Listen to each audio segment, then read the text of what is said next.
Phase. What moon? Hey guys, I have finally reached Third. extraterrestrial highway. Woo! Third phase Moon, Blake Cousins. Welcome back, everybody, from around the world. We have a special for you tonight, and I'm glad everybody's joining us on this live premiere because we're going to be going to Area 51. Our correspondent, Apolla Asteria, has just come back, and she is able to send her video over. She lost communication while she was over there, and now we've got the video for you tonight. We also have Michael Schratt. He's going to be sharing with us an incredible case file. The military aerospace historian has been doing his research, and we've got that for you in just a bit. But we also have a follow-up in regards to a video we released a couple days ago. Some more information. We wanted to do some research on what this possibly could have been captured by an amateur astronomer. But let's go out to Apolla Asteria and see her adventure to the back gate of Area 51. Check it out. Over here. Super proud of it. Alright guys, hopefully I get abducted tonight. See you later.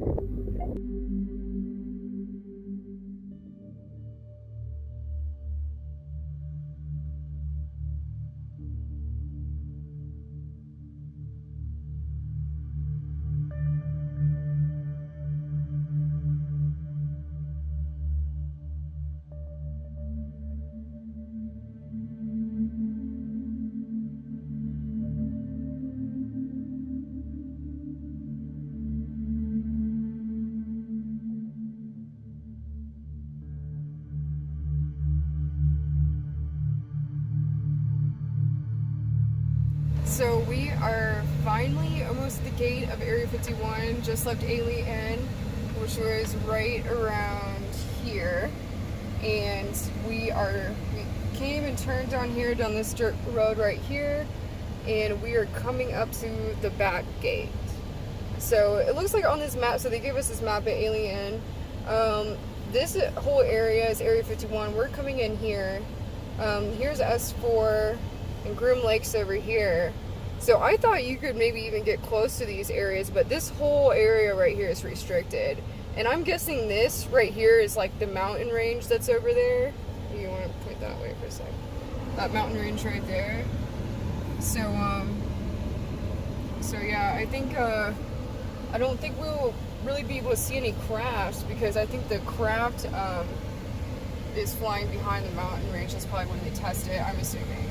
So, but we get to see the back gate and hopefully military personnel, we might see some, but technically we're not supposed to film any of them because they could lose their jobs. And we can't pass a line. There's a big line that we're not allowed to pass. So we got to be really careful not to cross the line or we will be thrown on the ground and arrested. So hopefully we see the line. So here we go. Let's do this. I can't tell if that's the line or not. Oh, it looks like there's someone out there filming, so.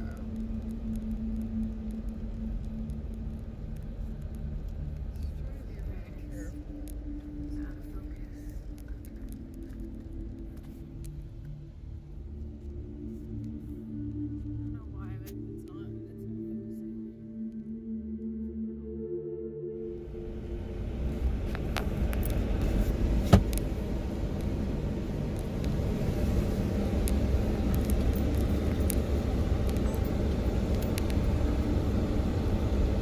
Here it is.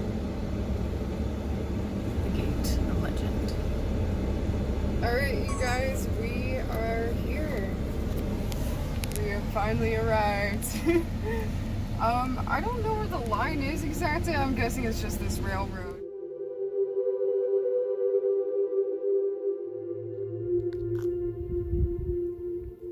So we are finally here at Area 51. This is the back gate right here.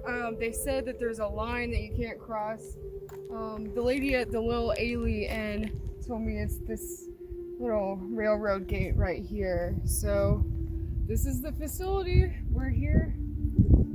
I'm sure all the guards are hiding in these little towers over here. And it seems to me like the testing range is probably behind the mountains, just because I don't think they would bring the aircraft too close. But this whole area going all the way this way is all this barbed wire going all the way back. It's the whole area, it looks like.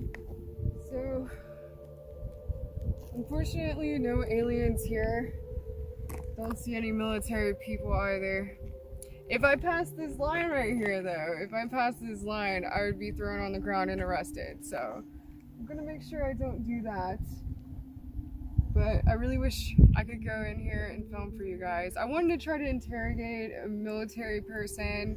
They told me that if we get any of them on camera, they can actually lose their jobs. So I'm not gonna make that happen.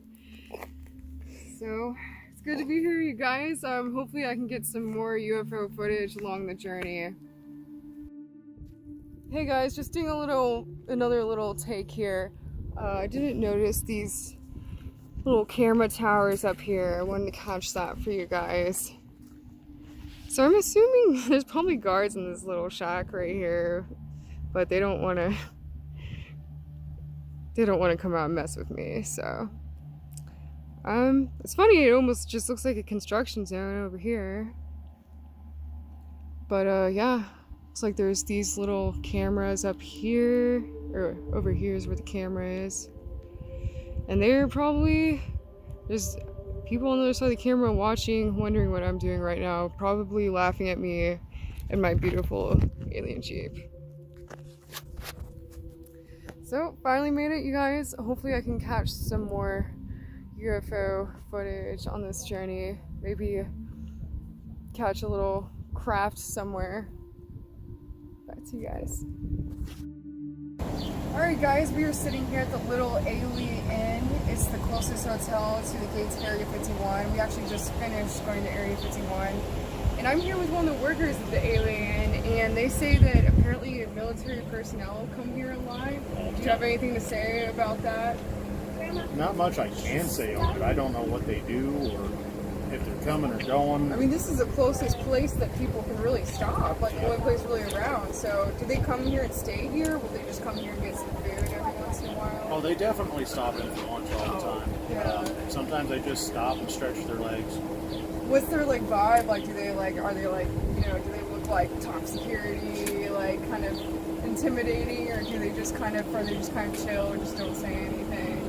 No, they'll talk your ear off. Really? Oh yeah, no, they're a bunch of good guys and girls. Do they talk about flying or anything like that, or do they just don't talk anything about the base, just like their families? They don't say things anything like that? about the base at all. They'll tell you what they do. You know, some of them are mechanics, others are pilots, other folks, you know, they're just guards. They can give you a general idea of what they do, but they can't give you basics. What's Or, some I'm not sorry, stories you have? specifics. Oh, gotcha. Do you have any stories of people being caught at the base and being arrested? I heard there's some crazy stories in there earlier. Do you have any you could say that's happened recently? Not recently. I mean, well, the most recent that I know of was during the alien stalking. Oh yeah, what happened there? 2 people actually went over the line. Oh, I didn't hear about that. Yeah, they didn't get far. They just wanted to see what was going to happen. And they found out real quick that's a big no-no. And one guy, he got arrested actually for, I don't remember what they labeled it as, but he took a piss in front of the cops. He didn't even know where he was, to be honest. He was bored. Wow. Oh, she was saying in there that someone tried flying a drone over the base and it was shot down. Oh, all the time. That happens all the time. When they first implemented the no drone zone over at the base, you know, there's tracking software and all this other fun stuff on drones. So when somebody tried to fire their drone up like 5 feet away from the boundary line, it wouldn't work. They came out here and they were asking us, and no more than 5 minutes after they walked in the front door, the cops were walking in the front door. Here? Yep. Oh, wow. So they tried to fly it from here over to there? No, they tried to fly it at the boundary line. Oh, wow. Like, they went to the front gate and tried to fly it there. And then they just explained to them, you know, it's a no-fly zone in it. If it does manage to work, it will be shot down. They take it very seriously. Have you seen anything weird in the sky over here? I know I was sitting out front, me and my friend were sitting out front here last night looking in the sky trying to see if we could see anything weird, but we didn't see anything. Can't really say I've seen anything weird. I mean, unfortunately, out here you learn real quick. Don't look up, look out for the wildlife.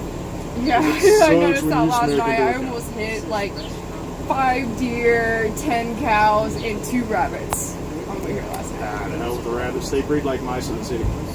It still scared me. I don't Oh yeah, any. it will. So you haven't seen anything zipping around, nothing like that? You ever hear a lot of stories from locals? I hear stories all the time, but they're not my stories, so I'm not going to repeat them. So I was guessing that they probably test up behind the mountain range so that you can't see like anything they fly. Oh, You think they that's tested true? over us too. Oh, really? So you do see stuff flying around there, but it's Yeah, just planes and government stuff, craft. and government craft. The ones that you want to see are when they're doing night maneuvers. Oh, right. So when it's dark, when it's cloudy, right there in sunset where you can't see anything, but except for like the actual sunset with pinks and the greens and the purples in the sky, you can't differentiate anything. Do you think they have any sort of cloaking technology, possibly? We've heard a little bit of that. A lot of people say yes. I don't know for sure. I know for a fact that out here they use this area for testing and training and all that fun stuff. So they're breaking the sound barrier all the time. You will hear a plane, and when you finally see it, you're looking a good mile or two in front of you. And sometimes you'll see a plane and not hear a damn thing Yeah. until a minute after, and it scares the shit. I was actually at Area 52 in Nevada one time, and a triangular craft flew right down over me and a group of friends, and there was like this sound that came right before it was broad daylight, and then it just disappeared like right over us. It was really strange. We were like, okay, where to go? Well, thanks for talking with me. It was a very interesting conversation. What's your name again? I'm Cody. Cody. Nice to meet you, Cody. Thanks for talking with us. I'd shake your hand over the whole COVID. Yeah, okay. It's just thought, yeah. Thanks, Apolla. You've been doing some incredible work, and I'm glad we got these videos out. We're glad you made it out safe. We lost communication over there, and we're kind of wondering, where's Apolla? Brent was a little worried, but we got the email back that you made it out. And again, good reporting out there. And thanks for sharing this video with us, because there are some more behind the scenes that Apolla's got, but we are still receiving files. And stay tuned for more incredible adventures from Apolla in the future. She's got an incredible interview coming up.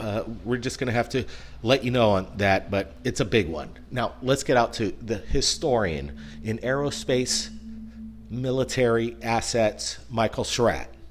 Blake, it's good to be with you today. Our next case comes from the Snake River Canyon UFO encounter. That's August 13th, 1947. This is the Twin Falls, Idaho region. Now, there were 3 primary eyewitnesses, a father and 2 sons. Now, the sons were in the river, but the father was back on ground. And what they actually saw is a strange craft that was going right through the cavern, and it looked like Abraham Lincoln's top hat cut down to the last 1/3. I've got an illustration of what this craft actually looks like. Now, it was 25 feet across.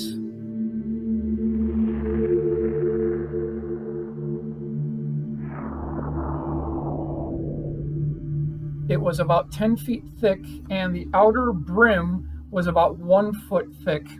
And on either side of the center line of the craft, there was what looked like an engine pod, and there were flames coming out of this engine pod. Here you can see an original sketch that came with the report.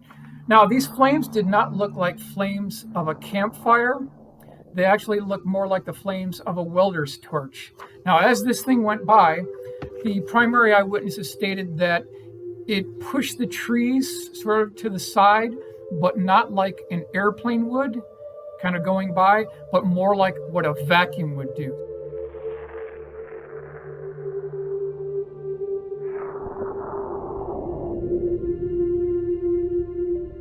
So actually, this is a CE2 case. Now, I've got a technical drawing of what this craft looks like. These are from the original reports, and you can see this is an elliptical shaped craft similar to Abraham Lincoln's top hat cut down to the last 1/3, and that is the Twin Falls, Idaho region 1947 case. And we'll see you on the next one.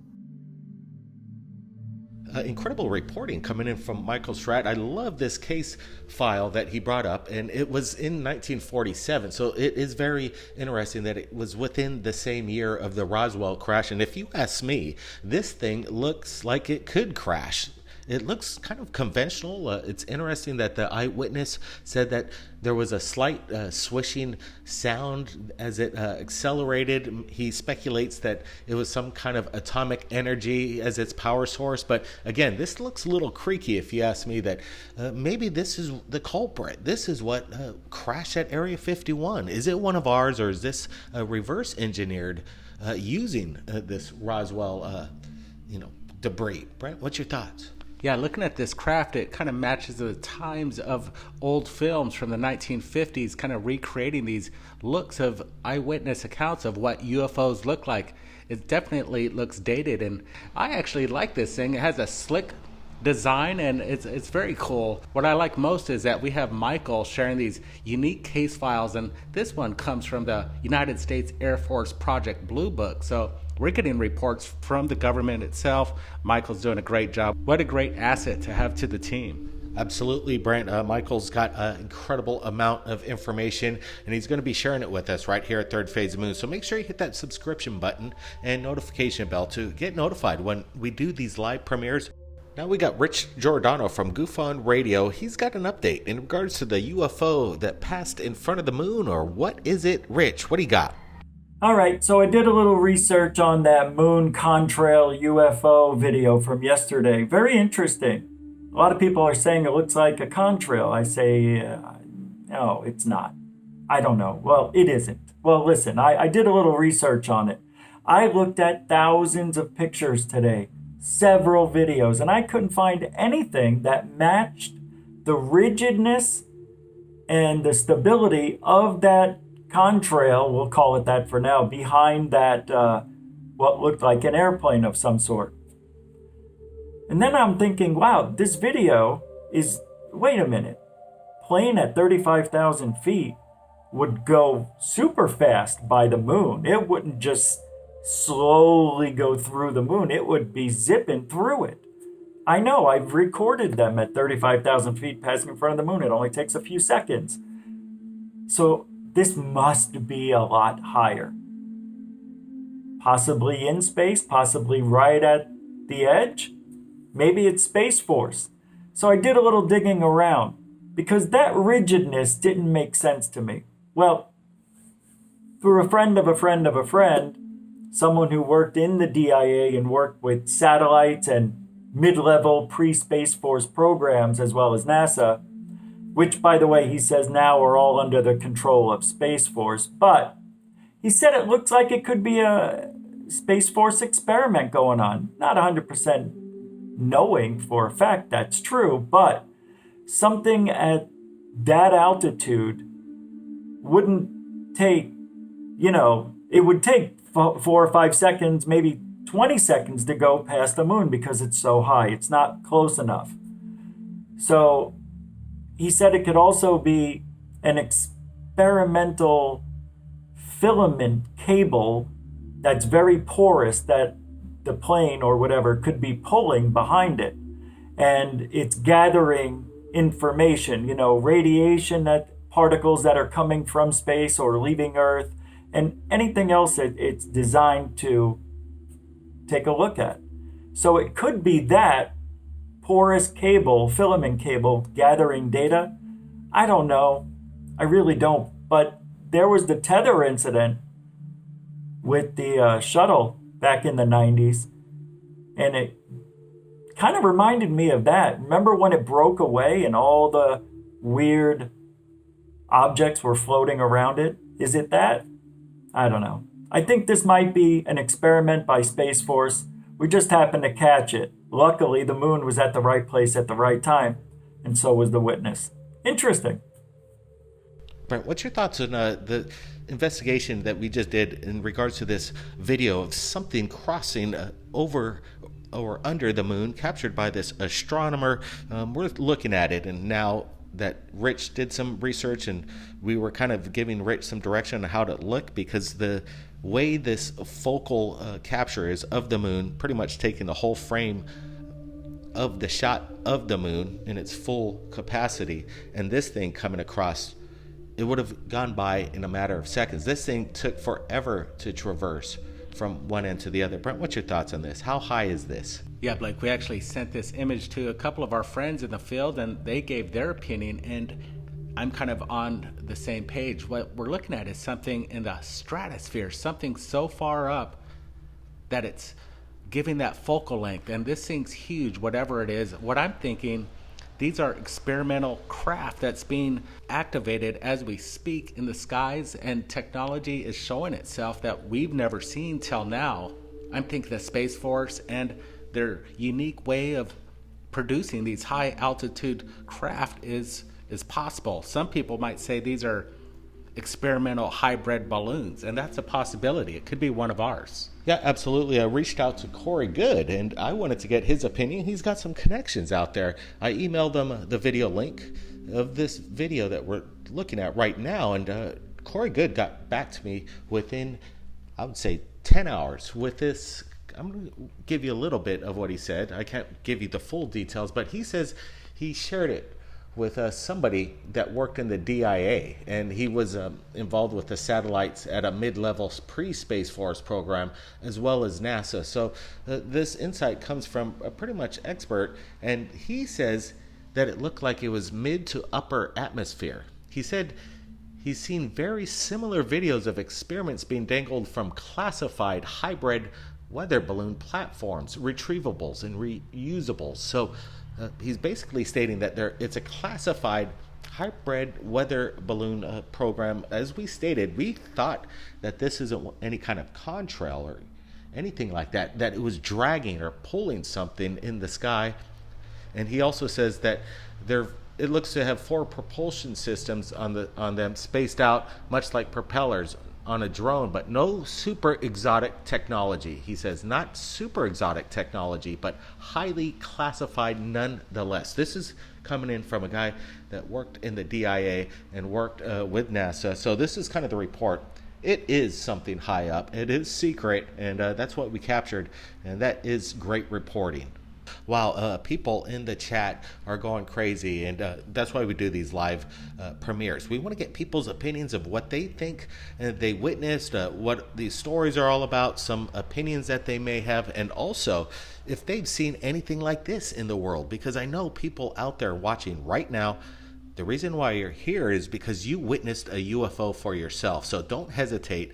Upload that video if you captured it and send me that link. It's very simple. Upload your video to YouTube, copy paste that link, and send it to my email. It's in the description below. And one more thing, if you've got the guts, like some of these eyewitnesses lately, why don't you videotape yourself for a couple minutes, 2 to 3 minutes, explaining your sighting as you submit that link to us, along with your video testimony. It would go a long way. Appreciate everybody joining us. You guys are brave people out there, and we thank you for allowing us to be the #1 UFO channel on the internet. Everybody be safe. Keep your eyes on the skies. We'll see you real soon. Third phase of the moon.